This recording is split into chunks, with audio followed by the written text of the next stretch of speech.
Hey everyone, how's it going? Today I'm gonna go over the DJI Neo versus HoverAir X1 Pro. So I will just go over the differences very quickly.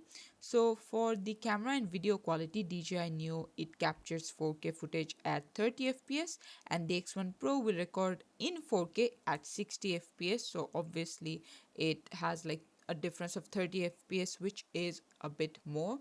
And then the flight time, DJI Neo again. Uh, it has like 18 minutes, but the hover air has only 16 minutes, so DJI Neo wins this one.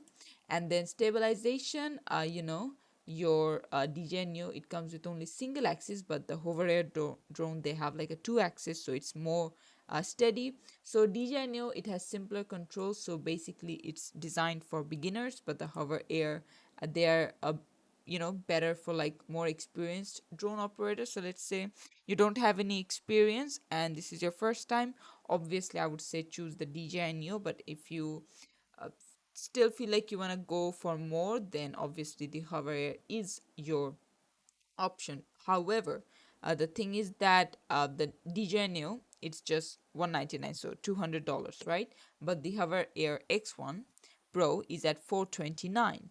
So if budget is your concern and you feel like 4K is something that you can do with, then obviously you're gonna go with the Neo one. But uh, there will be more features and more things that you can do with the Hover Air.